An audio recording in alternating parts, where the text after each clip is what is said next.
Hello and welcome. It's been a particularly eventful, episode, a particularly eventful week in the fall of the South African Republic, and we're back as the Rational Standard. I'm Morné Malan, joined by Martin van Staden and David Ansara, and we'll take you through it. Guys, it's been a really busy week, like most weeks nowadays, but I think this one's been particularly busy. We've got basically everything. It's got all the interesting things that you want in a show. It's got money, it's got murder, it's got movies in the Oval Office. It's even got some golf, and so we got a lot to get through. So let's get cracking. Obviously, the big news this week is the meeting between our delegation, South African delegation, President Cyril Ramaphosa, and the very peculiar set of people he decided to take along with him. And then the United States delegation, led pretty much solely by Donald Trump, whereas everybody on the South African side got a chance to speak. It was basically just Trump on the other side and a bunch of journalists attempting to shout questions at the people taking part in the press conference. So, I think before we get into the detail, maybe just some first impressions. David, what did you think about overall of the meeting? What is it that we would have been trying to achieve, and do you think that we ended up accomplishing anything? That's a very good question, Morné. What were we trying to achieve? I'm not sure that the answer is immediately apparent. I think I watched a really interesting interview between John Endres, the CEO of the IRR, and Alec Hogg on BizNews. And I mean, I think his assessment was ultimately right, that the Trump administration and Trump himself, they were on the offensive, and President Ramaphosa and his team and his motley crew were on the defensive. And I think the dim the lights moment was probably something that was not anticipated, although it probably should have been, if you consider some of the Donald Trump's penchant for political theater. I think that really drove home the scale of the racist and violent rhetoric that has come out of particularly Julius Malema. I mean, I think it was useful for that delegation to be able to say, well, no, that's not us. There's some kind of crazy radical fringe elements, but ultimately, the lack of condemnation from the Ramaphosa administration against that kind of level of violent rhetoric, the kind of tacit condonement of that kind of speech, the fact that speech is is tolerated in a society that ostensibly prides itself on non-racialism and reconciliation, as Ramaphosa was at pains to communicate.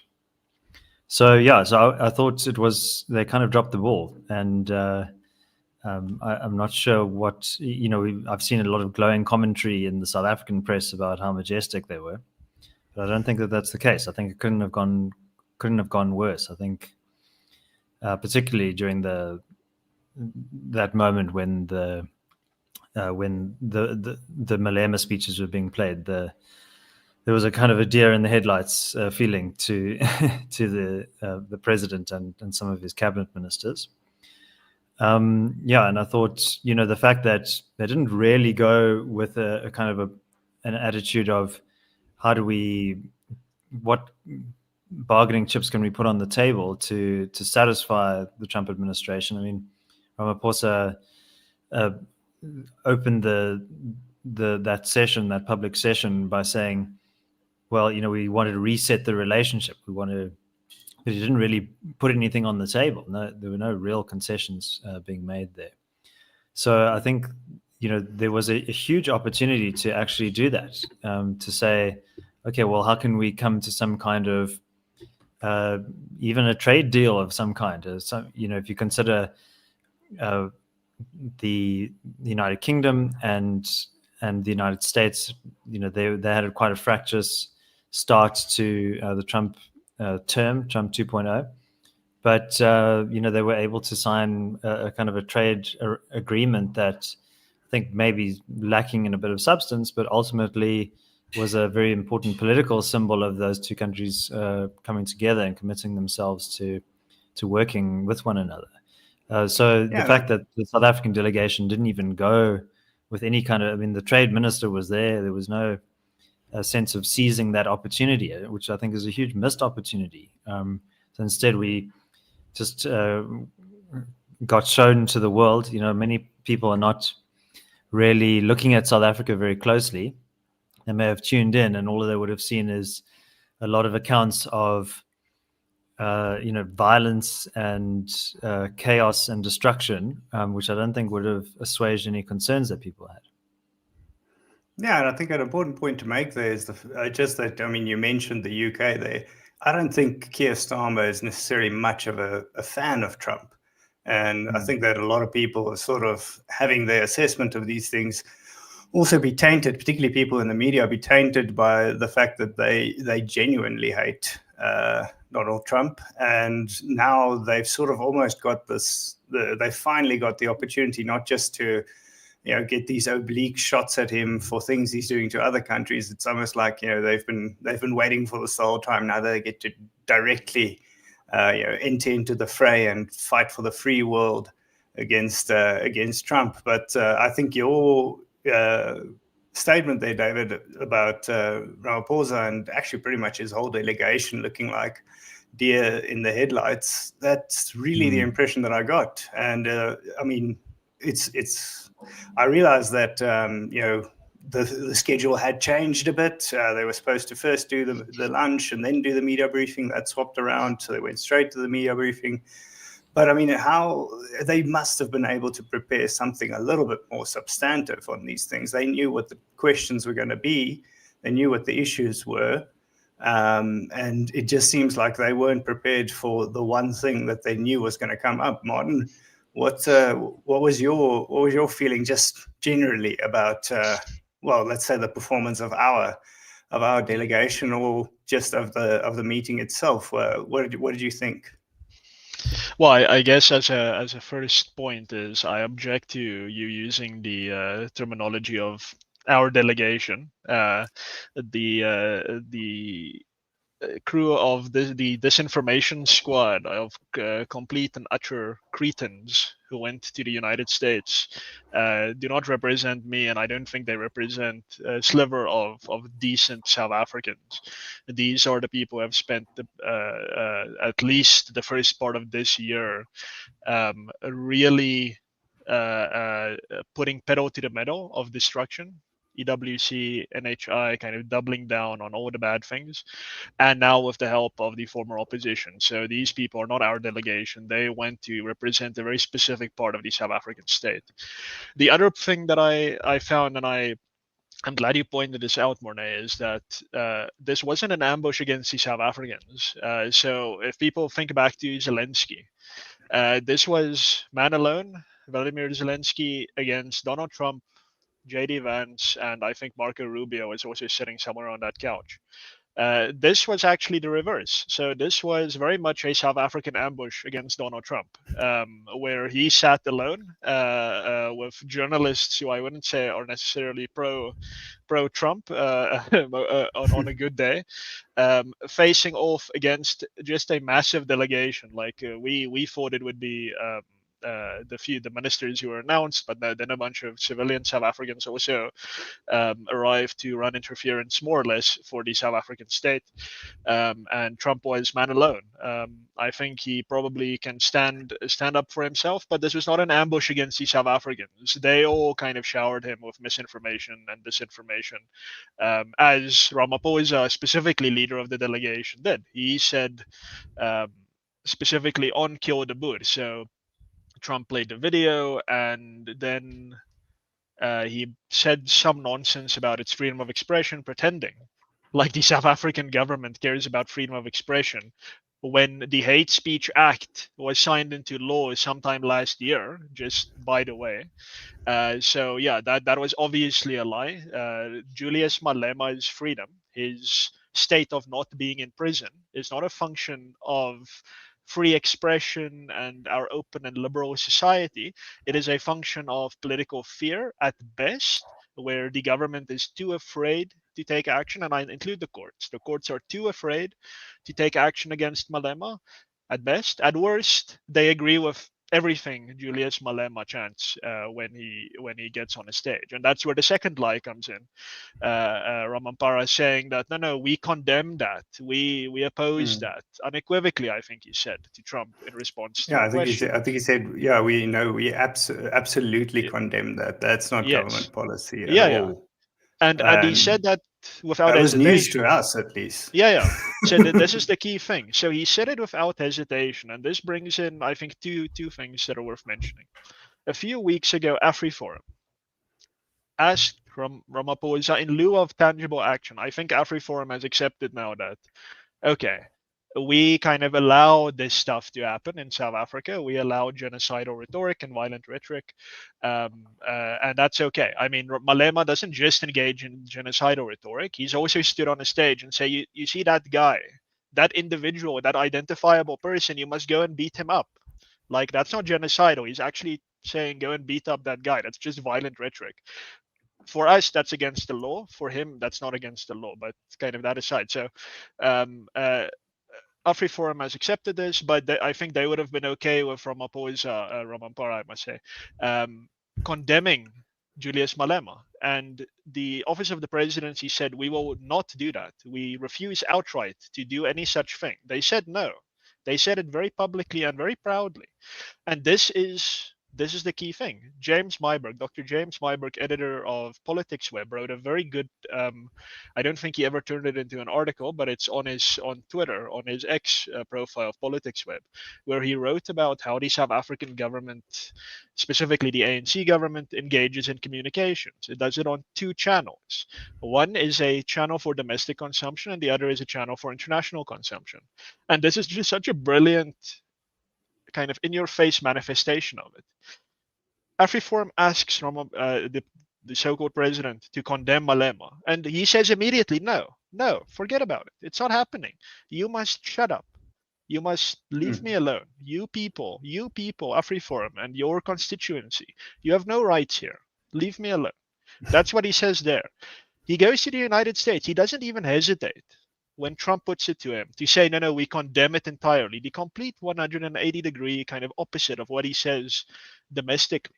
So what happened there was that Donald Trump, a man for who I have no massive love lost, he was ambushed by South Africans, like with misinformation and disinformation. And he tried to push back against that a little bit. And for that, I thank him. His economic illiteracy, I condemn him for, but for bringing attention to and beautifully exposing this kind of Stalinist weird communications thing that the South African government has adopted with the assistance of the local press, of course, saying there are no race laws, there are no farm murders, it's just all hunky-dory in South Africa, saying that internationally but locally leaning into it. The crime stats were published this morning.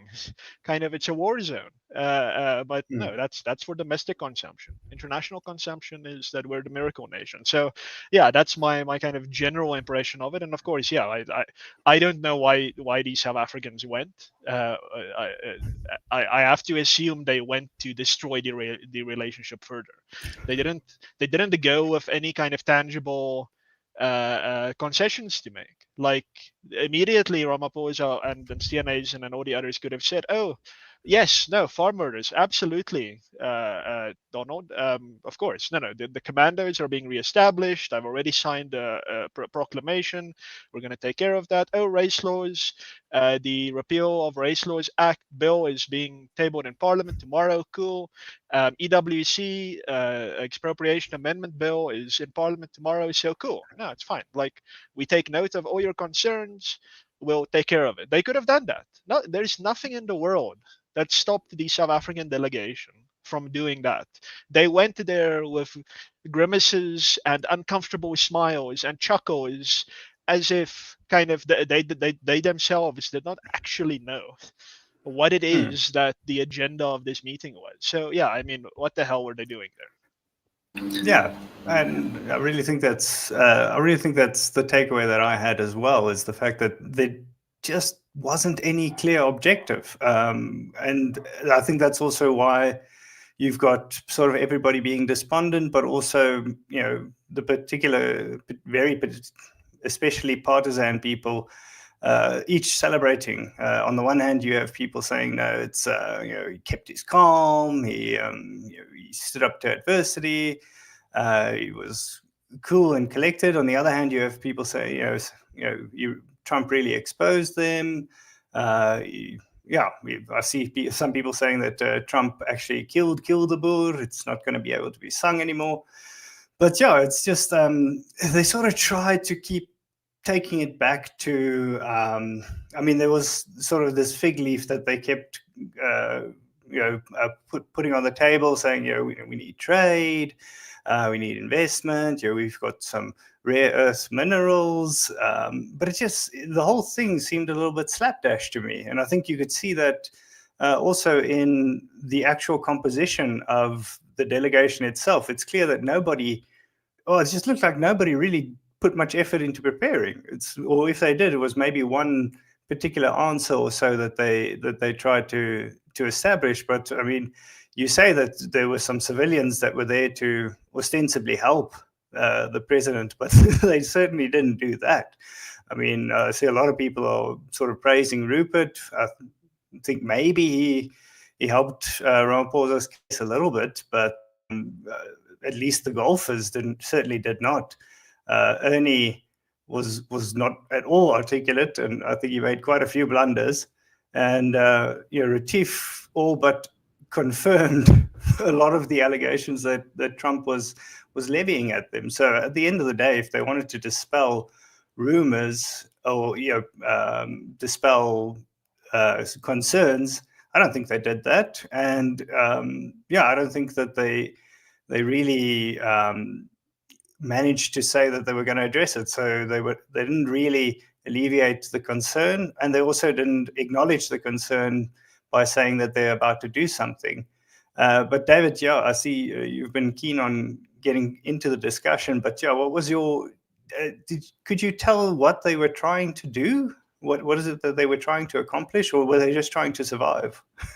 Yeah, I think it was maybe to change the narrative. I think that was one of the things. But inadvertently, I think they painted quite an awful picture of South Africa, because in order to try and counter the narrative that there's a white genocide, and I think we have some misgivings about that. I think in many respects, the label of genocide has been something that AfriForum and Solidarity have been at pains to resist, actually. It's been something that their opponents have actually tried to accuse them of fear-mongering around, whereas there are actually real and tangible security problems that are affecting the farming community in South Africa, and that needs to be dealt with a very high degree of seriousness. And so, putting that aside, the message was, well, look, we have an extensive violent crime problem that doesn't only affect white farmers, but the picture that was painted by some of the other delegates there was like, the grannies are having their necks slit in the street, and there's gang violence and so on. That it wasn't exactly comforting to a foreign observer who might not be familiar with South Africa. I don't think there were many holiday tour packages that were booked to South Africa immediately after seeing that press conference, put it that way. Yeah, and look, you mentioned the golfers. I think obviously trying to play to Trump's fondness for golf, and he had some remarks about that in the beginning. But yeah, Ernie else was saying thank you for all the help during the war in Angola, which was probably a bit of a gap from his side. And you could kind of see Cyril nodding away, almost seeming to agree with him, which is a bit confusing. And Retief kind of, as you said, kind of helped the opponent's cause. But I guess he was just honest. He was saying, well, this is what's happened to me and my family members. So I think another observation that I'd like to share is just the kind of media dynamic. So first of all, you see a lot of the journalists trying to insert other questions about other topical issues, and Trump just really doesn't hold back. I mean, he calls them fake news, and he kind of humiliates them in front of millions of people, which is quite refreshing, actually. I mean, I don't think I've ever seen a South African politician, maybe Julius Malema, saying "Go back to Britain" or something like that to a BBC journalist. But but even just the kind of whole media culture in America, there's a lot of people kind of taking pot shots at Trump, but it's all kind of part of the warfare of the media world there, and there's a real sense of media accountability, and it's something that we've lacked. I mean, I can't really even think of a single instance in which I've seen Cyril Ramaphosa taking questions from a gallery of journalists. It's all very carefully controlled and scripted narrative. And, I think there's a certain level of conditioning that you get when that's your day-to-day experience of politics in the United States, that you're just used to being in these media scrums and having hostile questions thrown at you. But Mr. Ramaphosa is not used to that at all. And, there were many chinks in his armor that were exposed there. Yeah, I think I probably slightly disagree with Martin in that I think there was an element of ambush to this. So, the fact that meeting, the lunch and the meeting were swapped around, I don't think that would have been accidental. Even the positioning of the television behind Minister Tao and Ntshavheni, they had to kind of like crane their necks to kind of see what was going on. I'm sure that was deliberate. Even the dimming of the lights is a certain theatricality to that. So, I think the Trump team really, they know how to play this optics game. And obviously not always entirely factual, but the South African press response, I think, has been very obsequious, kind of nitpicking around things like, oh, well, look, the white crosses that were shown on the video are not actual graves and so on. But, that's obviously not the case. But it represents a very significant social problem that people are trying to raise awareness of and are being roundly ignored. And then when they go abroad to try and raise international awareness, they're accused of being treasonous and spreading disinformation. So, I'm not very sympathetic with those arguments. Yeah, I think it was actually also John Endres, so he's really featuring in this episode. But also an interview I saw, or it was one of the client presentations for the CIA, where he distinguished between the different types of lies that were told in that press conference, and he said, clearly, not everything that Donald Trump said was true. Whether you can call it lies, I'm not entirely sure. I think it might just be, not factual. But Cyril was also making a lot of not factual, and I think in his case, often purely deceptive statements. And the way in which John distinguished between it, if it was in fact John, I might be crediting him with something that someone else said, was the fact that, whereas both of them did have untruths that they were speaking, Trump's untruths were actually getting us closer to the actual truth as opposed to Cyril's. So Trump wasn't really correct with everything that he said. He said this is a burial site. It wasn't really a burial site. It's more of a memorial kind of thing, with crosses that each represent actual people who died, who were killed. Whereas, the lies that Cyril told were constantly taking us further away from the actual truth. So, I mean, there is a distinction to be drawn there between, misinformation that actually is pushing you towards the right direction versus misinformation that takes you away from the actual truth. But I think that David, you sort of touched on it there, but yeah, you can tell that David's really being serious right now. Just wait till I take my glasses off. But Look, you can. I couldn't find my glasses, so we had to start the pod. So yeah, if you think the South African delegation was underprepared for the White House meeting, you should see how underprepared we are for Rational Standard podcasts on a Friday at noon. I think they do see that, David, unfortunately. No, the other point I was just going to make, and David, you touched on it, is that at the end of the day, your only audience there isn't just the media, which I think Cyril was completely out of his element there. He's used to being wrapped in cotton, and it is actually something that the South African media is fairly critical about when it comes to Cyril, is he just doesn't have any press appearances, and he doesn't have any, certainly not any impromptu kind of interviews with press. And I think as much as anything else, that actually put him off. He just wasn't used to reporters constantly shouting questions, even when they're trying to defend him. So that certainly took him off guard. But the other thing that I just really want to touch on is the fact that is the defense that our delegation actually, or the delegation actually presented to the arguments. Trump levied these accusations, definitely overemphasizing certain things. But on the one hand, they never really denied them. They were sort of trying to, but they never really denied them. And on the other hand, it seems like the main defense that our government has to the accusation of genocide is no. We're just really, really, really, really, really bad at doing our job. I mean, crime's running rampant, the unemployment's a disaster, the economy can't grow, people don't really have water, electricity's at absolute shambles. So, I mean, don't feel sorry for the farmers, just feel sorry for everybody that's had to deal with the ANC government. And I don't really think that's a very convincing case. It might be a convincing retort to the accusation of genocide, but just taking into account that if the goal of this delegation, of this meeting, was also to address investors, then, geez, I can't see anybody viewing that interview and saying, oh, well, yeah, I think I should be investing in South Africa.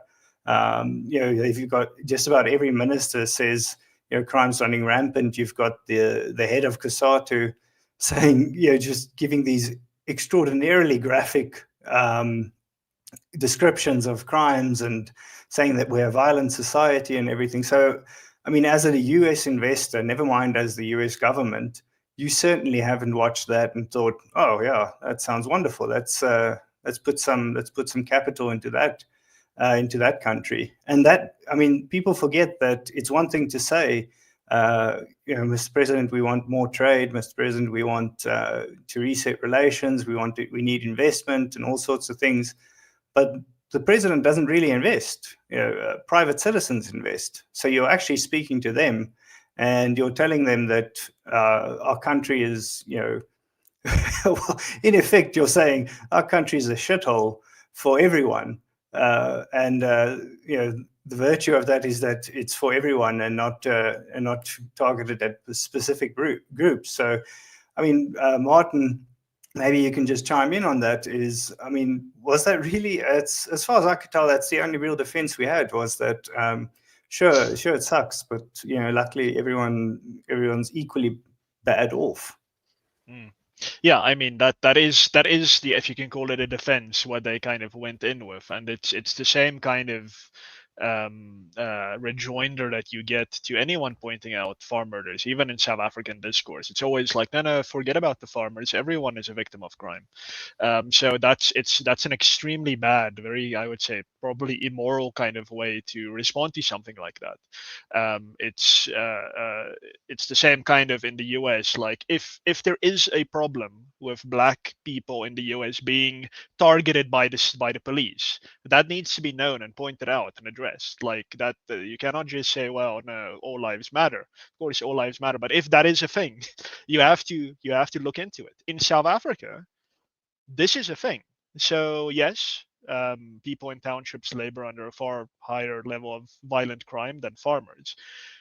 I have never in my life seen anyone address a stadium full of people saying we must go into the townships and go and kill those people. I have never seen that. Maybe it happens. Maybe I'm coddled. I've just never seen that. I've never seen a former president singing about it while making gestures of shooting, kind of saying, let's go into the townships and go and kill them. It doesn't happen. In South So Africa, just to highlight yeah. that there, because I don't think everybody necessarily has been aware of this. If you haven't seen the video, a lot of people are saying it was just a video of Julius Malema, but of course it wasn't. There was also segments or scenes of our former president, Jacob Zuma, in ANC garb, if I'm not mistaken. So it's literally the former leader of the current ruling party. Basically doing the same thing that Malema did. So just before everybody just jumps on the idea that it's Julius and he's a small party and everything's the party in power was doing something quite similar. Yes, no, so of course, and but the point here is, and this is really the point that Solidarity makes, this is the point that AfriForum makes. Neither of those organizations in recent memory have said there is a white genocide. They don't believe it. They don't care for it. They say that farmers in particular, and we have to say the quiet part out loud. White farmers in particular, in even more particular, and then Afrikaners as an ethnic group, in even kind of in more specifically, are a politically targeted group in this country. That is the target of violent rhetoric. That is something that AfriForum and Solidarity have said. Let's stop that. They're not saying kind of give special treatment to these people. They're saying just stop the political, rhetorical kind of attack on these groups. Of course, they believe that there should be rural farming safety initiatives. They have never said, hey, you have to pick where the white farmers live, and you have to kind of establish kind of a special police unit where the white farmers are. They've never said that. They've never ever said that. They want the rural safety initiatives that take account of the nature of kind of rural crime, more isolated kind of, you need more rapid response kind of initiatives there. It's not a racial thing, but that's what AfriForum and Solidarity want. The point there is that the genocide thing is a red herring. It's a red herring, and the South African government and the media cheerleaders have grabbed onto that, because once you get people talking about the red herring, about is there not a white genocide, then nobody's talking about the race laws, the hundreds of race laws in this country. No one's talking about the farm murders as a result of violent racial political rhetoric and of a collapsing police system that is failing to prioritize rural crime. No one is talking then about that. No one's talking about EWC. Everyone is on this red herring show about is there not a white genocide? Of course, there is no white genocide. I anger people on the right about a very small number of people on the right by saying this, of course. But this is the red herring issue. And just I saw a comment that I think I should just quickly address, and this also comes up very often. I'll just highlight this for a moment. Kwanzaa says that the problem with Trump is that he doesn't really care about South Africa. He was feeding his base, and that's it. He didn't demand anything from South Africa or have any sort of policies he wanted out of South Africa. No substance. Okay, I think there's two things to say about this. The first thing is, yes, he doesn't care, and who cares that he doesn't care? He's an American politician. Yeah, I mean, he's obviously not going to care about what happens in South Africa. He has his own political agenda, and no one cares about you, Kwanzaa. No one cares about me. No one cares about the country and the circumstances we find ourselves in. It's a question of interests, and it's a question of moments. So there is now a moment of the US having an interest in South Africa for whatever reason, and we have an opportunity to use that. We broadly kind of sensible people who want reform in South Africa to use that to push for the types of policies that actually do benefit us. So whether he goes to bed at night crying about, my God, the crisis in South Africa, I don't care about him not caring. I actually just want us to take the opportunity that he is giving us. Now, the second thing to say is, yes, in the few-minute press conference, he didn't make any demands of South Africa. I think you can read between the lines, but forget about that. Read the executive order. Read what the American government, the State Department, Congress have been saying over the last, let's say, 2 years, but primarily maybe the last 6 months. They have been very specific about what their issues are. I mean, there's no doubt in my mind about what is bothering the Americans, not because they care or worried about us, but for some reason there's an alignment or a misalignment of interests here. They have made that very clear. I think number one, this is the biggest thing, in my view, is our foreign policy posture. That is our excessively pro-Russian, excessively pro-Iranian, excessively pro-Hamas, excessively pro-Venezuela postures. I'm not saying the Americans expect us to declare war on Russia and on Venezuela. Like we're just excessively in their corner against the Americans. That's the key thing. We can be friendly with them, but let's stop attacking the Americans. That's the big thing that the Americans have been very clear about. The second thing is race laws. When American investors are trying to do business in this country and some official comes and asks them about, are you kind of aligning with our indigenization policy? They're like, what are you talking about? Like, who are you? I'm trying to do business in your country and you're asking me about the race of my board and of my investors, and like, either get out of my way or I'm going to invest elsewhere. Race laws, they don't want that. So if we give the Americans an exemption, and I don't think this is what we would want the laws to go as a whole, but if we give the Americans an exemption, I think they'll be pretty happy with that. And I would encourage us, rather than doing nothing, of giving the Americans an exemption. And the other thing is EWC. I mean, of course, EWC is an issue. We can't go to the Americans and talk about investment and trade and say we have rare earth minerals and, hey guys, when we've just adopted a law that says if the state for some reason deems it in the public interest, it can just kind of take your whole investment, everything you've kind of put in here to mine and kind of trade, they're just going to take it. You're going to get nothing for it. And then you see that in context of the 2015 Protection of Investment Act, which says that no agreement between us that gives you special privileges is legal. So even if the South Africans said now, hey, US, hey, buddies, yeah, you can come and invest here and don't worry, you're not going to be expropriated without compensation. It's illegal. We can't do that because the Protection of Investment Act says you have to be bound by the same laws that South Africans are bound by. Of course, the Americans are worried about that. Of course they are. And they've made that clear. So, I mean, those are kind of more or less, I would say, the three big things that the Americans have put on the agenda, not in this meeting, but have over a period of time put on the agenda. These are stupidly easy things for the South Africans to address, not because we're conceding to the Americans and giving up our prized sovereignty to this imperialist force, but because these are dumb policies that have been destroying our economy, that have been harming our people. And I'm talking about all South Africans, and of course, specifically the poor, who must always live where the rubber meets the road. And if we just make a concession to ourselves and kind of say, let's do less socialist ideology, let's do more sensible policy, the Americans will be happy and we will be more prosperous, not because of imperialism or sovereignty or whatever, but because it's a good idea.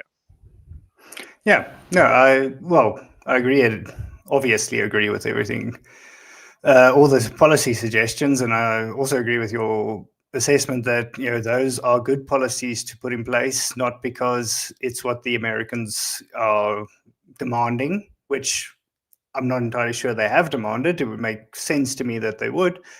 But I mean, they're good policies in and of themselves. We need to clearly what we've been doing hasn't worked for the economy. But for some reason, that's the next step, which is, okay, so let's do something else. We just can't seem to get to that. But Martin and David, you can also weigh in on this. Wasn't that then, from the perspective of Cyril and the South African delegation, wasn't that then a success? You said that the genocide thing's becoming a red herring, and it takes the focus off of race laws and EWC and foreign policy.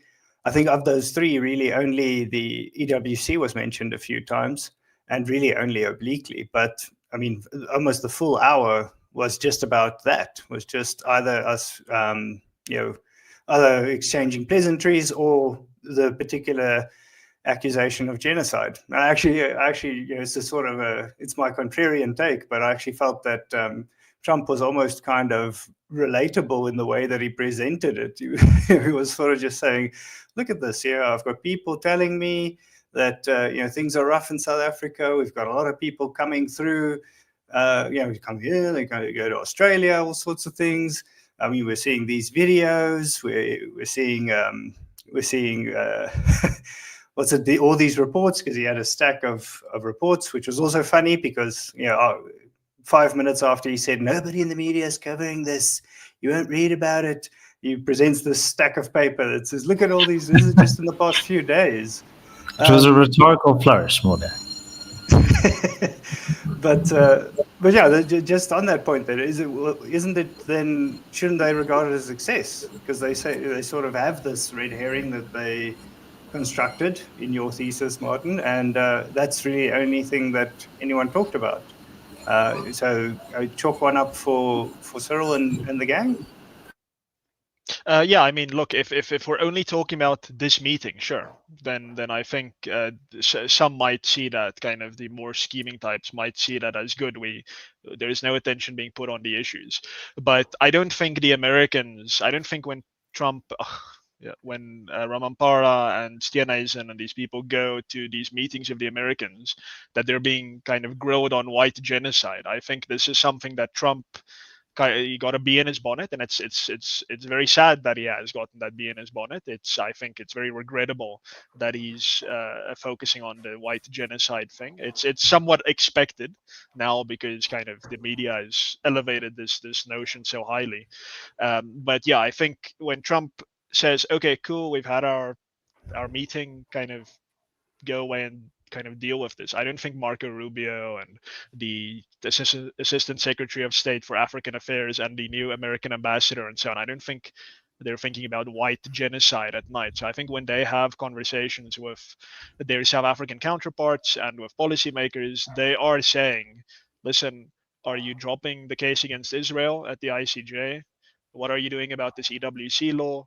What are you doing about race-based investment criteria for Americans? I think I would expect that they're very particular about those things, rather than saying the white genocide. So yeah, I think we have to distinguish the entertainment from the actual discussion. So in on the entertainment side, whereas I think obviously this is something of a humiliation for the government delegation, I think the more sly types behind the scenes might say, good, they were talking about something completely beside the point, not farm murders. Farm murders are definitely a big part of this, a big point. But every time genocide came up, that does detract from the issue. But on the other side, the behind-the-scenes substantive conversations where actual agreements and deals and so on have to be made, I think they're probably very much on point there. And I don't think this plan is going to filter through to that. I think the Americans, there's always been this idea that they're very insular, and like the world ends where the borders of the United States kind of are, and nothing else matters, and they can't tell you where this country and that country is. I think that's funny, and I like dunking on the Americans every now and then, but they're not stupid in that way. I mean, these people have a very sophisticated intelligence kind of network, and they get all the best kind of reports, and they have people all around the world. So I'm not too worried about at least this administration kind of falling for that deflection anytime soon. Okay.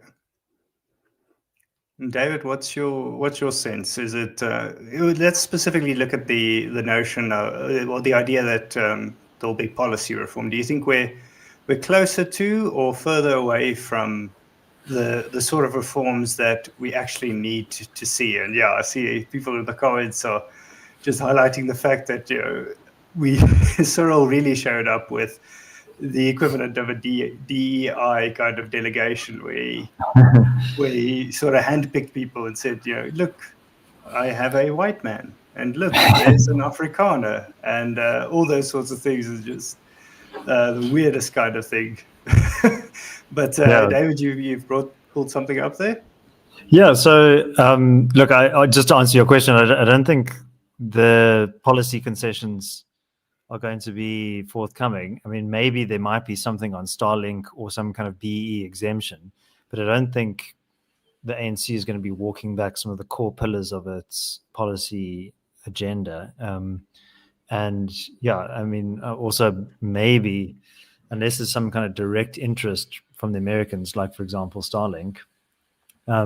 Just by the way, Elon Musk today shared that the Faroe Islands, which are these tiny little islands in the North Atlantic, they're going to be having Starlink. So good for the people of the Faroe Islands. I don't know what you would call them. Are they Faroesians or Faroe Islanders?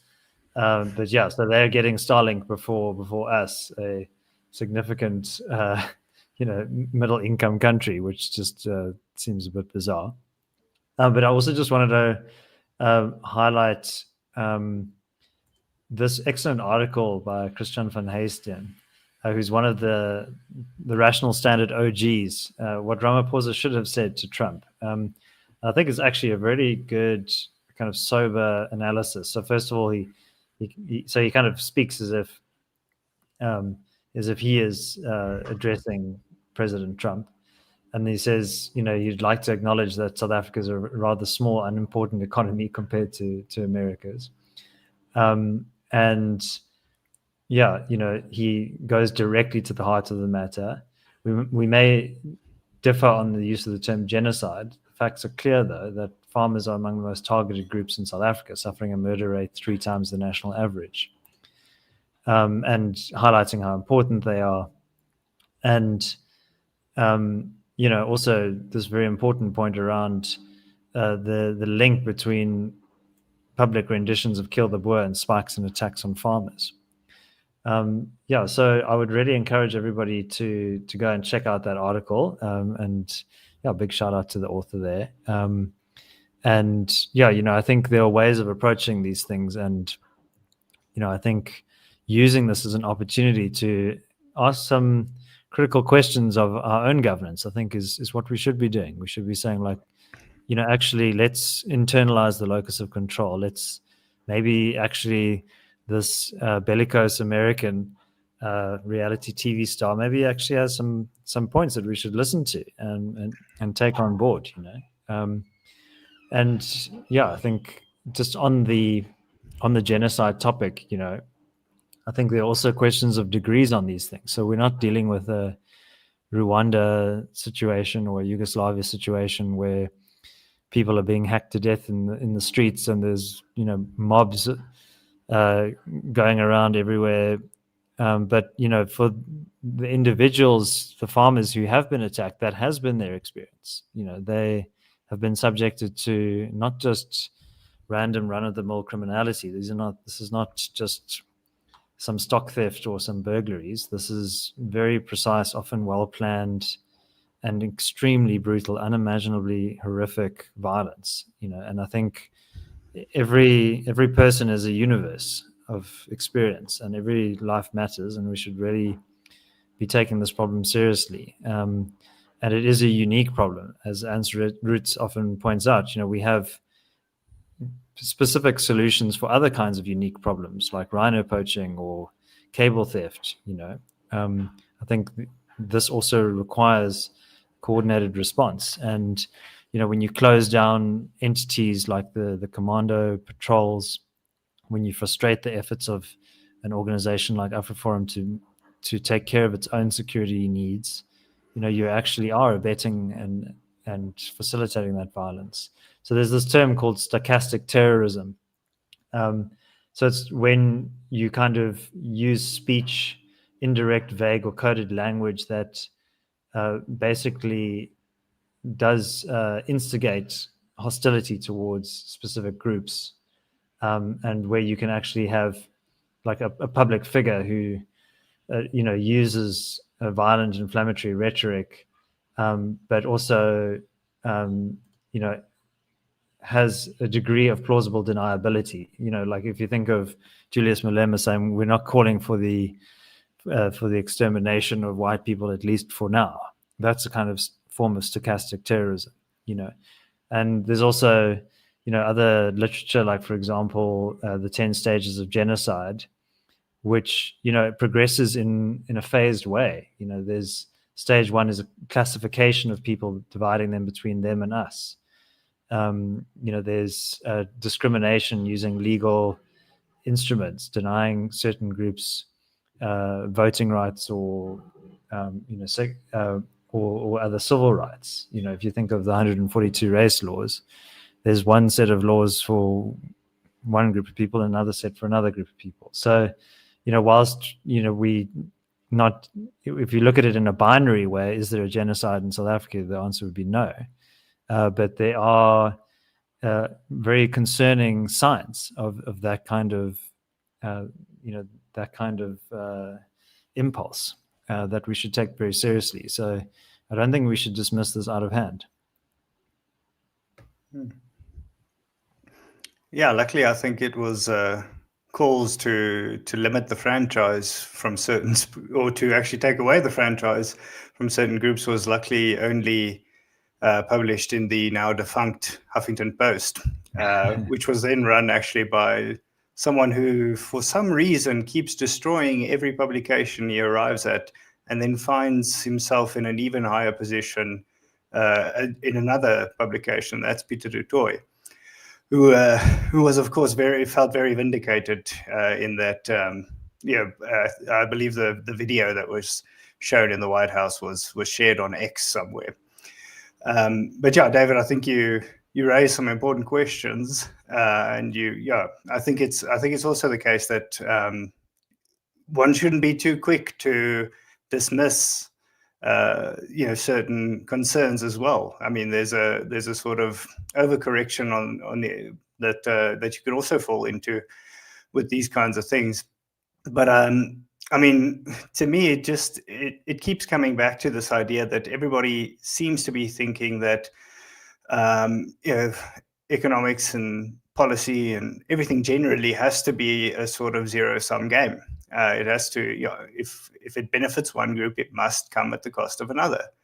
And ironically, I think that our delegation is quite correct in that their mismanagement of the country has been to the detriment of the entire population. And I think that's also something you have to remember, is that what their defense is that they're piss poor at their jobs, and they have been piss poor doing their jobs for the past 30 years. And I mean, the idea that technology from the US or even Starlink, which I also have another thing to say about, just the fact that there were these rumors that they were looking to get a workaround for Elon Musk. I mean, if true, that really shows a sort of a very corrupt kind of mindset where you think, oh well, obviously all these guys want is to make money. So let's see if we can just grease some palms. Because, I mean, that sort of exposes a lot of the political culture in South Africa, that everybody seems to think that, as long as we give him some exemptions and stuff, all this other stuff will go away. But, I mean, even in that case, and people are really sort of punting this equity equivalent scheme, which apparently is preferable for a lot of international companies and multinationals, preferable to the actual BEE policies. I mean, what you're actually saying is either give up, 26 or closer to 30% of your company's equity, or do the equivalent of that in other investments. And we just can't get away from the notion in South Africa that investment is good in and of itself, services are good in and of themselves. There's a very good commercial economic development reason to allow multinationals to operate in South Africa. It's not, thank goodness that people are, car manufacturers are coming to South Africa, because now they can, well, this is actually something I see all the time, is people say, no, it's that growth means we get more tax money. That's the worst thing about the growth. The growth is good. The fact that some of it goes towards taxes is actually, it's sad. There should be far less that goes towards taxes. But, and you just don't see that. You just can't see, and I mean, we're entirely unique in this, or maybe not entirely unique, but it really isn't something that's prevalent even in the rest of Africa. In the rest of Africa, there's plenty of countries that have Starlink, and we're sort of harping on Starlink because it's the one that's really in the headlines at the moment. But those countries don't say that, we'd love Starlink because Starlink's going to invest in skills development, or Starlink's going to invest in whatever the case may be. It's there's a mutually beneficial kind of situation here.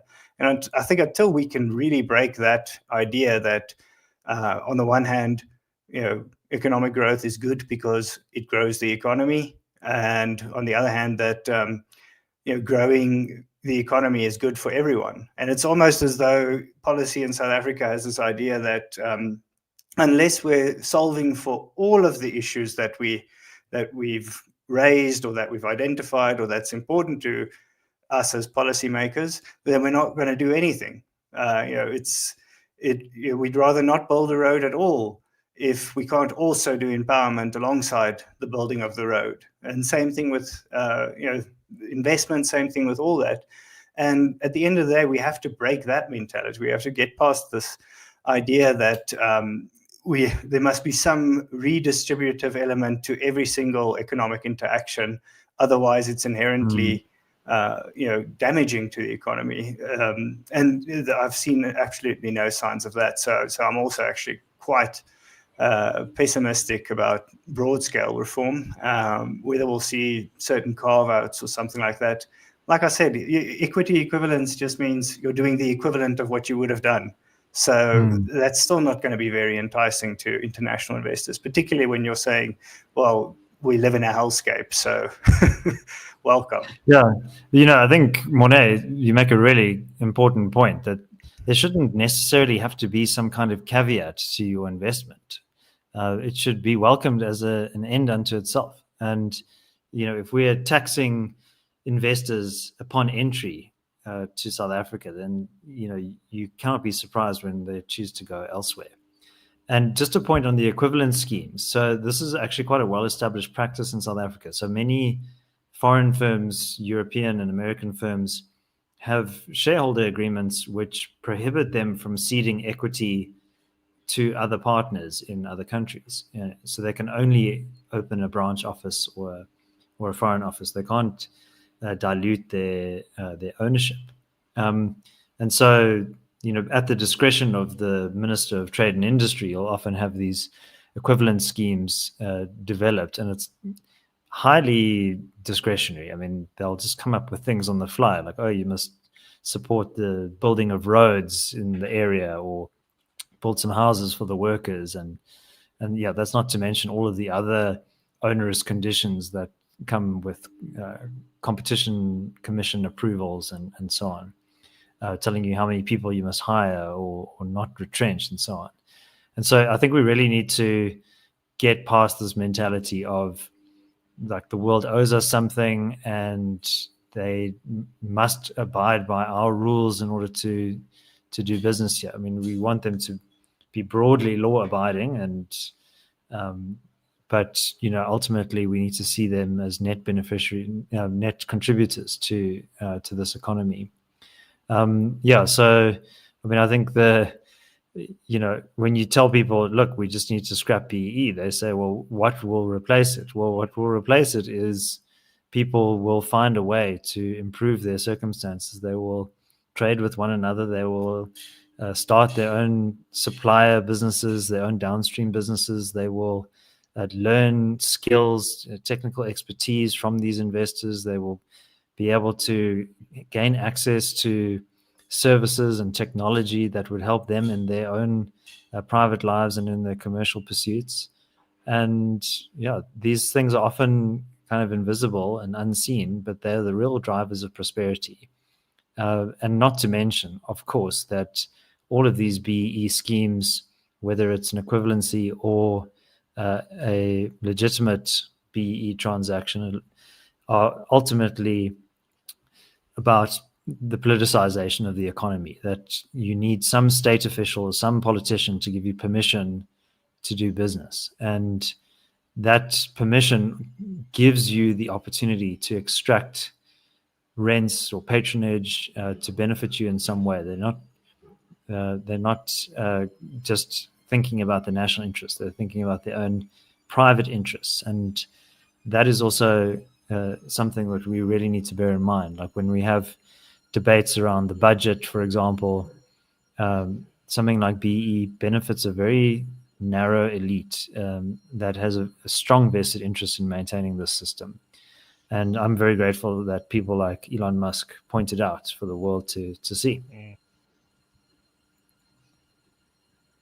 Yeah, and Morné, if I just add, I mean, there's we like when the South African government likes it when these debates flare up to point out that we're a constitutional democracy, and I mean that's kind of a dismissive hand wave kind of remark.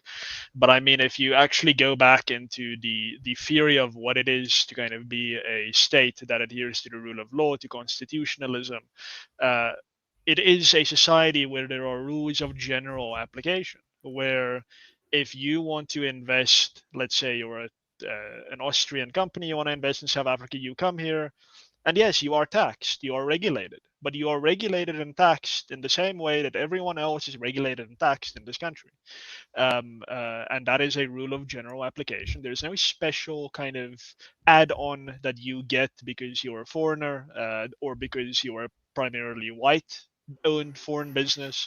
It's all general. You paid corporate taxes, your employees paid, your local employees paid income taxes and so on. So the state still gets, very unduly I might say, but the state still gets its pound of flesh. But the moment you start introducing, as David says, these kind of almost inherently discretionary and really to some large degree completely random requirements that actually just they're virtually academic. They don't have a tangible kind of reality to them. Then you create economic chaos. So it's actually not true. It's actually not true when our politicians go around, or the politicians go around saying no, it's all kind of in terms of the law and the rule of law and like it's legislation and so on. It's no. There's something legally jurisprudentially wrong with what you're calling constitutional democracy. The right way is you have an income tax act, you have a corporate tax act, you have these things, they apply to everyone, and that's it. Equality before the law, rule of law, governed and governors bound by the same rules. That is not the case in South Africa. We have created these little islands of rent-seeking exceptions, which now we have to play that game. We have to say, okay, well, now we have to exempt people from BEE, from this other thing, to kind of try and return to what the baseline is of equality before the law. So it creates chaos, it creates confusion, and then really the answer is, as I think you've now very eloquently said, is investment is good per se, growth is good per se. The alternative to BEE is economic activity. It is people doing things, getting money, and empowering themselves. That is the alternative, because BEE is a brake on economic activity. So yeah, I mean that's absolutely crucial.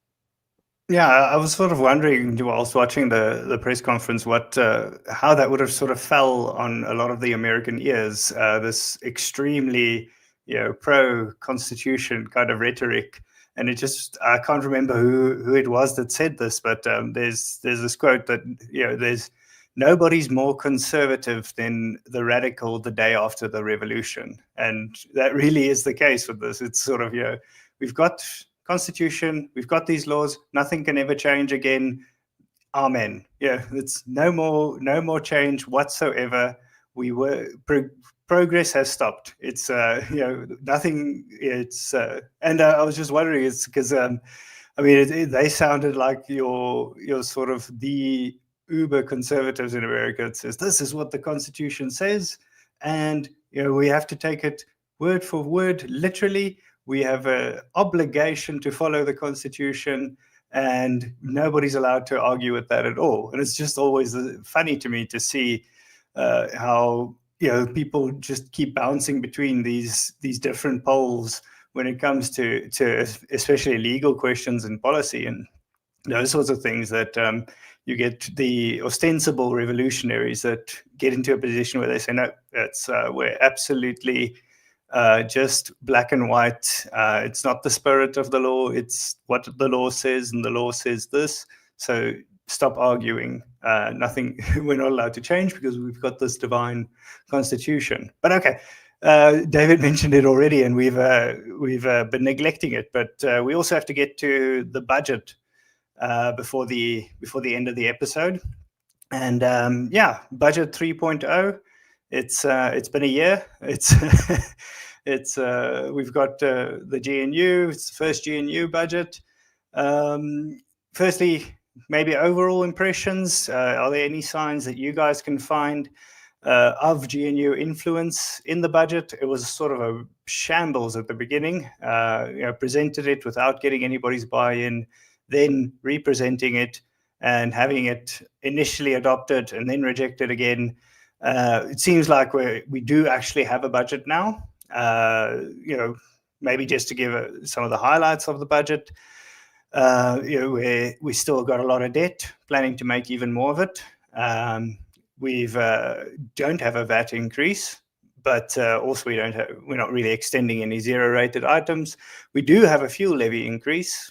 We do have a income tax increase. And we don't have any growth. In fact, we have even less growth than we initially projected. The initial projections, which again were, a month ago, was for 1.9% growth in the year. We're now down to 1.4%. And if that sounds measly, let me just remind everyone that the projections from the World Bank are about half of that. So it's it is at the same time a dismal figure and most likely a very, very over-optimistic figure. So to be honest, from my side, if you had told me that Enoch sat with his ANC cabinet, they devised this thing entirely separate from anybody else in government, then I would have said, sounds about right. Other than the VAT increase, which has now disappeared, I really cannot see any substantial or substantive changes. And that growth figure really is, at the end of the day, the one that really matters. But yeah, David, any comments from your side on the budget? Is it, because I sort of see it seems like the perspectives, there's nobody really too overly positive about it. They range from it's probably the best under circumstances to the minister should resign. So nobody's really saying that it's fantastic. But what are your impressions of it overall? Yeah, look, I think the budget got lost a little bit in all of the noise of the Washington showdown. But I mean, I do think that the fact that there's never been a postponed budget in the history of South Africa since 1910, I think is something quite remarkable. And so I do give credit to the DA for, pushing back and against the VAT increase. I think any increases in taxation were really completely intolerable. I mean, the fact that we were even discussing VAT increases and tax increases, given the very serious state of South Africa's public accounts, I mean, it's just unbelievable to me. And the DA did come up with some suggestions in the run-up to this and during the fracas over that, of how 60 billion rand could be saved. But as Russell Lamberti said in an interview I did with him a couple of months ago, that doesn't really meet his threshold of seriousness. If you think of the scale of public spending, I mean, here they're talking about total consolidated spending is expected to grow at an average annual rate of 5.4%. So that's way above inflation, from 2.4 trillion to 1.8 trillion to 2.8 trillion in 2027. With the lion's share going to the social wage. I don't know about you guys, but I find that phrase, the social wage, very infuriating.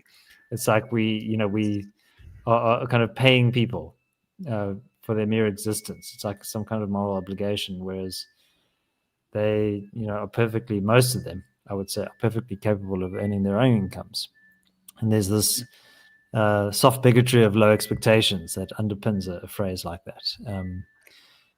It almost sounds like what you'd pay a TikTok influencer or something to come to your party. It's the social wage, the wage that you pay to get people to socialize with you. But have a look at this. The government debt will stabilize this year at 77.4% of GDP. So that's 1.2% of GDP higher than the 12th of March estimates. And that's purely because of the weaker economic outlook. And, if you consider, I don't know the exact figure, but it's about 350 billion rand a year worth of debt that's coming onto our balance sheet. That's, a trillion rands worth of debt every 3 years. That is completely unsustainable, and there's going to be a huge reckoning for that. And there's no real attempt to deal with that, as far as I can see, from the government. So, so unfortunately, kind of more of the same, bit of a holding pattern. And many people talk up National Treasury's strong kind of institutional foundations, and that there's a kind of a technocratic element to their work. And I think yes, that is true. There are a lot of very smart people who work at National Treasury, but ultimately they are silent on some of the real hard trade-offs and reforms that are going to be needed to turn this economy around. And that word reform is so often used, it's almost become denuded of all meaning. But reform really means making very tough choices that involve people losing out. Those private interests that I was referring to earlier have to make sacrifices, and people are very attached to those interests. And that's where the political aspect of a budget comes into play. It's not just that you can put a whole bunch of smart economists and accountants in a room and they'll solve the budget. Ultimately, the budget is a political document. And I think that has been the biggest benefit of the contestation over the budget, is that it's no longer just this kind of pro forma thing that gets passed through Parliament. We need to take this spirit of contestation to the next level, I believe, and start to really fight back against excessive state spending. And that means reducing public sector wages, reducing the size of the public sector, cutting unnecessary ministries, and also deregulating the economy, because then you can grow out of some of these problems. That debt to GDP ratio will shrink if the economic growth rate goes up. And there's nothing that should be stopping us from growing at 4 or 5% a year. So that's it from me, but happy to engage further. Yeah, and I think that really is, it's a point that they even do make in Treasury, and increasingly make in Treasury, is that, the debt to GDP, the issue is the denominator. It's that, the GDP just isn't growing. And that's true. And, economic growth does, it solves almost all ills. But they sort of present it as, we need, the ship to come in, and the ship's called SS Economic Growth. And we're just in sort of a holding pattern. We're just waiting out the days because we know that, the ship's eventually going to arrive. And, it's this weird thing where you have a government that wants its hands on every single sector in the economy. And that's why you see the Employment Equity Act, writing targets for every single sector. 18 different sectors, they have different targets. But at the same time, they completely, everything's out of their hands. We just there's this thing called economic growth out there in the universe, and it's just not coming to us. So, it's not as though, you do a dance and then growth comes. You have to actually reform policy and then growth comes. And that's really something that we're not seeing. It's not, spending on infrastructure, sure, that's fine. Maybe that'll contribute to some growth, although there's questions about whether that's really going to make us more productive in the long term. But at the end of the day, if you're saying that we are in a crisis, and that crisis is called low growth, then how are you planning to get us out of that crisis? And that's just not a question that they're willing to answer at the moment. They just want us to know that they're really, really, really serious about it. So, I mean, and for some reason that seems to be sufficient for a lot of people. But Martin, anything from your side on the budget or on policy or to get the economy growing, or anything else? Yeah. No, I mean I think it's important to note that the biggest issue for our lackluster economic growth is overregulation. So I think that's important, and that is the kind of the silver bullet here. But I certainly don't want Treasury to feel that they're off the hook here. Yes, we have to deregulate, and yes, that would solve the problem. But we do need to account for the reality that that is not happening, and you only do that by cutting spending. And for some reason there is this idea in South Africa that cutting spending means like 16 million rand here saved on stationery and kind of 2 million rand saved. I mean, was it the Home Affairs guy, Leon Schreiber? I think a few weeks ago he announced that they're saving something like 3 million rand on some thing that they've now cut, and it's like, okay, that's great. I like the mentality, but you are not really cutting spending. That is not what's happening here. Cutting spending means that let's say 1.2 million people, 1.3 million people who currently work for the national South African state becomes a number like 350,000. Like, that is what cutting spending means. That is the kind of thing that Russell Lamberti has in mind. You have to take the chainsaw, as the deputy minister of finance recently, or not quite recently, but very derogatively kind of referred to the FMF's position. You have to take the chainsaw to spending. You cannot play this peripheral game. And as you say, Morné, kind of on this hope that, okay, we'll kind of cut a little bit of spending and then the economic growth will come and kind of cover the rest of the runway. It's like, no, the economic growth isn't coming. Like the National Democratic Revolution, that's the chosen policy posture of the South African state, and that's fine. So you've decided that's what you want to do. We think it's a bad idea, but that's not what you've decided to do. That is, you now have to acclimatize your state structure to that reality, to that bad economic outcome that you're generating for everyone, and that means you have to cut spending. That means you, as a good revolutionary, need to ask yourself, in our march to kind of communist nirvana, what role does Department of Science and Technology play in that? What role does the Department of Arts and Culture and Sport play in that? Is that really a key thing that we need to be struggling with as a government? We want the private sector to struggle. Yes, we do want them to struggle. But do we want to struggle? No, of course not. We as the state do not want to struggle. We want to make it easy. We want more money for ourselves to harm the private sector. So therefore, what do? You abolish the Department of Sports, Arts and Culture, and you abolish the Department of Science and Technology. And my back of the napkin calculations the other day was that would give you about 70 billion rand. It's like, you've lost nothing. You've lost absolutely nothing. You can just do the thing. You're going to piss off Gayton McKenzie. Nobody cares. Nobody cares that Gayton McKenzie is upset.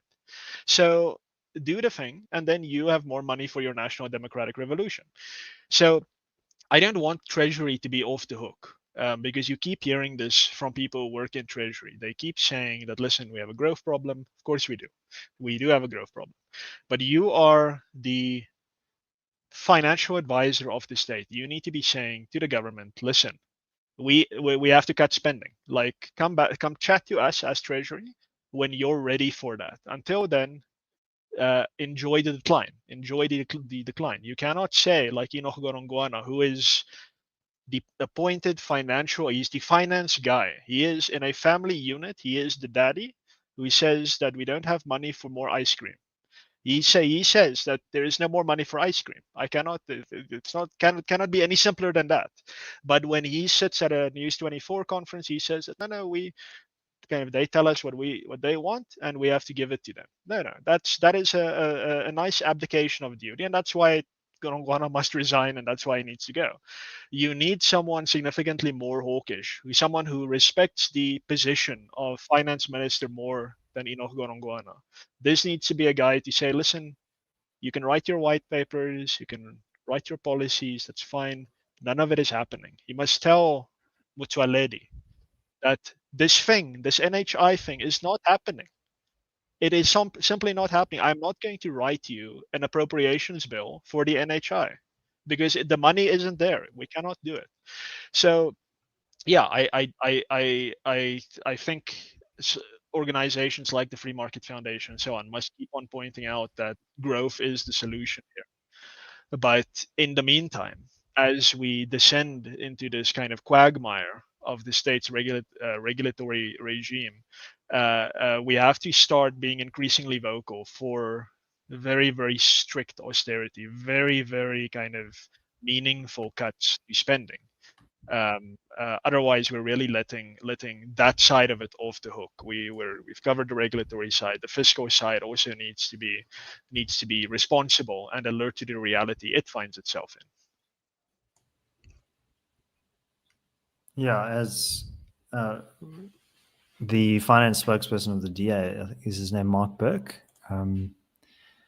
He pointed out that the overall size of the budget is about 3 times that of the Mandela administration. So, and taking into account inflation. So, and there was a period of relative fiscal conservatism under Thabo Mbeki, but many of these social programs and increased spending have also were introduced there. And yeah, we just have to deal with those uncomfortable trade-offs. Like we can't be spending billions on education and healthcare. People, they bemoan the cuts there, but ultimately the money's got to be tightly constrained, and a lot of it is inefficiently spent, misappropriated.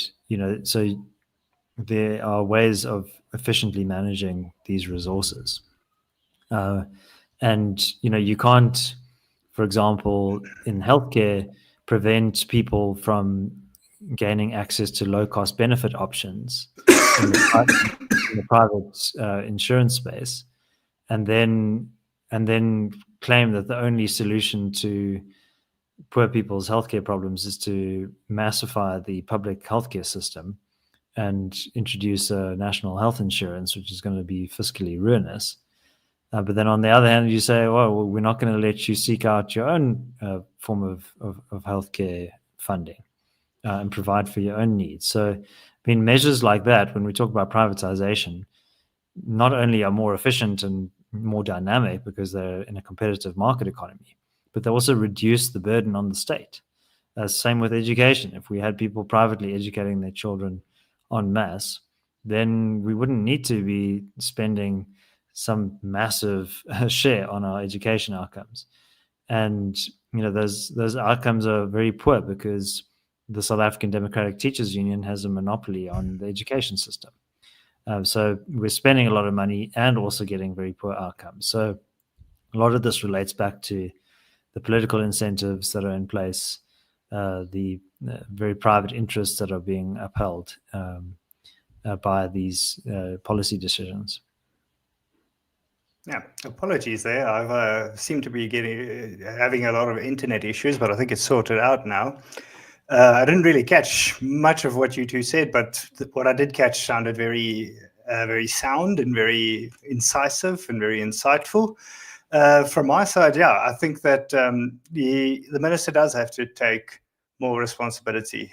He has to actually take the kind of tough stance that he keeps saying he is taking, that everybody keeps saying that he's making the tough decisions, he's in a difficult position. Well, I don't really see that. And I mean, just to put a finer point on Martin's comment about the cuts, I mean, people have to understand that when government says it's cutting, that doesn't mean that the budget isn't growing.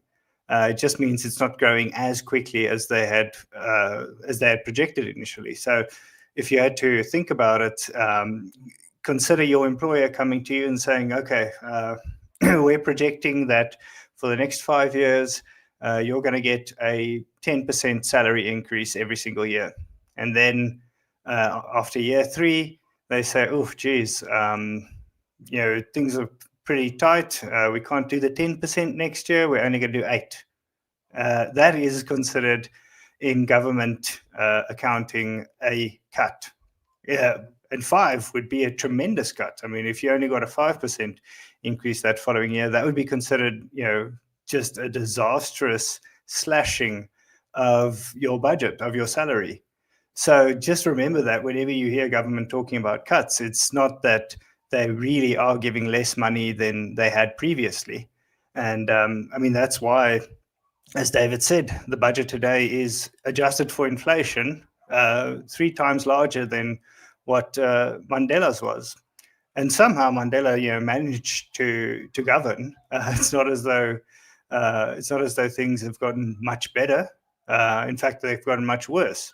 So I just keep going back to this idea that people keep talking about evidence-based policy making, and to me, I just don't know what you'd have to see to conclude that clearly these policies aren't working.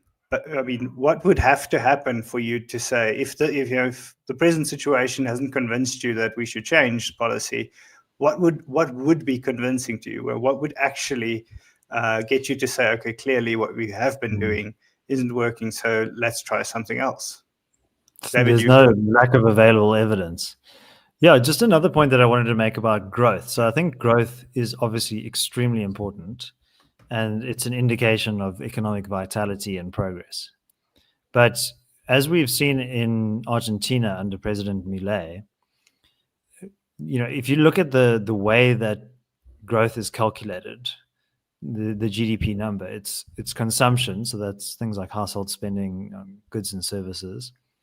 Then there's investment, so that's kind of fixed capital formation, building of buildings and other things and other forms of investment.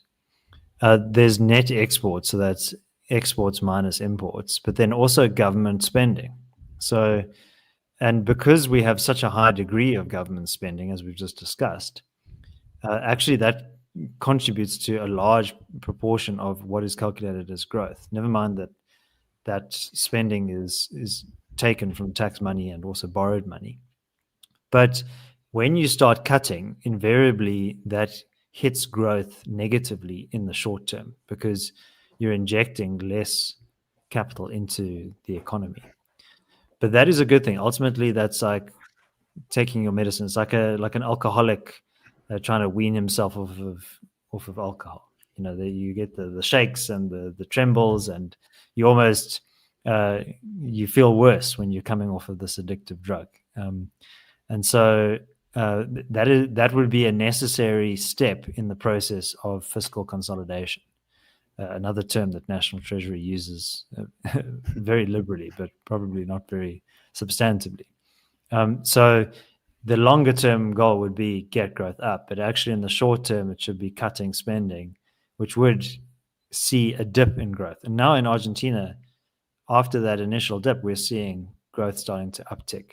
And so in terms of the publicity war that would invariably come with such a step, that's important to bear in mind, that you might see a lot of kind of hand-wringing from mainstream economists saying, oh, look at how growth is going down. We should go to a more kind of traditional approach, or we need some kind of Keynesian stimulus spending to re-inject life into the economy and awaken the animal spirits of business. But no, you need to gird your loins, grit your teeth, and press ahead with the cuts, because ultimately it will be better for your economy to do that. Yeah, and just seeing as you've invoked Keynes, not only his growth model, but also his name, people often forget, because governments, it's in their interest to forget that. But even the Keynesian model dictates that you spend money, or you invest into the economy. Governments should ramp up spending, run deficits when there's a downturn in economic activity. But once it turns up, you have to actually decrease and run a surplus. That's the Keynesian model. The Keynesian model is you should either balance the budget, or if there's something like a recession or something like that, then you can start increasing spending. And once you've sort of reverted back to the trend, then not as it you must start to run a surplus so that you can actually lower your debt. And people seem to be very fixated on the spending, government spending to whatever prime the pump of the economy, which in and of itself is I think not necessarily supported by the facts, especially not in South Africa. But they completely forget about the fact that it's supposed to be a temporary measure.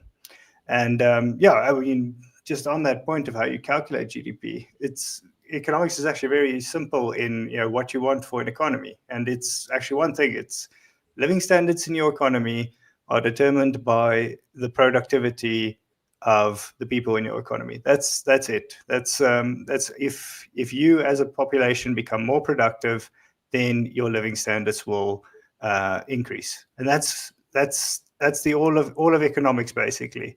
And you either have to become more productive by using technology, by improving processes, or by engaging in trade with other countries.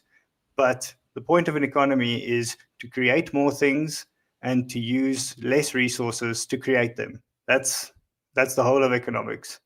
And whenever you look at budgets, whenever you look at policies, ask yourself, is this creating more things by using less inputs or not? And if it isn't, then it's a bad policy. But guys, we've come up to the end of it. It's been a very eventful week. I think there's plenty more of those heading coming along the way. I think we're still waiting for the fallout of a lot of these things that have only really just begun. So it's definitely a profitable year to begin a podcast, and it's also a very profitable year to have a Substack. I say profitable, but I mean it's. I don't mean we're actually making a lot of money on this.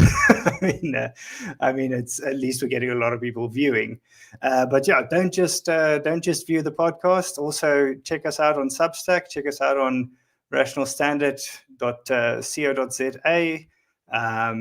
If you can subscribe. .com. Oh, we got the com. Okay. No, sorry, rationalstandard.com. Very unpatriotic that we didn't have a .co.za domain. We are very unpatriotic, yes. Well, there we go. The Martin, not only comrade van Staden, but now also the globalist, which I think is a title you might I like the quote, sometimes the most patriotic thing you can do is to criticize your government. So absolutely. I do like to think that we are patriots. We just disagree on how to get to a flourishing, prosperous South Africa. Yeah, when we say that we care for the poor, we don't mean that we love the poor so much that we'd like to have even more of them. We love the poor because we'd like to have less poor people. Yes. Pro-poor doesn't mean we should be promoting poverty, which is something that I think government should at some point realize. But if you any last words from you, Martin? Yeah, no, just I think what we've seen in both discussions today is that fundamentally South Africa's problem is what you might describe as state centrism. This idea that unless the state is doing it, ultimately it's not worth doing. This idea that it's only good if Elon Musk invests in South Africa if he does this thing that serves the state's agenda, or does builds a road in lieu of the state building a road or whatever. And then again on the budget, you can see these types of development or state budgets are all about how are we capacitating the government really to expand its own bureaucratic empire, rather than, as you said, getting more South Africans to produce more goods, produce more services, to spread in the economy and to the world. That's certainly the erroneous mentality that we have, is developmental statism, a state-centric model of development, which it only works under really the most idyllic, perfect social circumstances, Japan, kind of South Korea, Norwegian countries. It's not going to work here.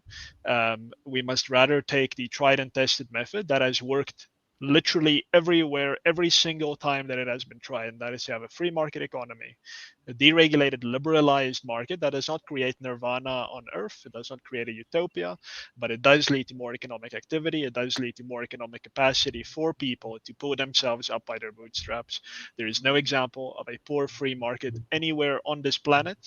And that is a fact that very few people seem to reckon with.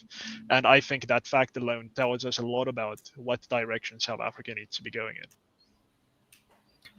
Yeah, my final word is a brief one, and I think it's what I alluded to earlier about the locus of control.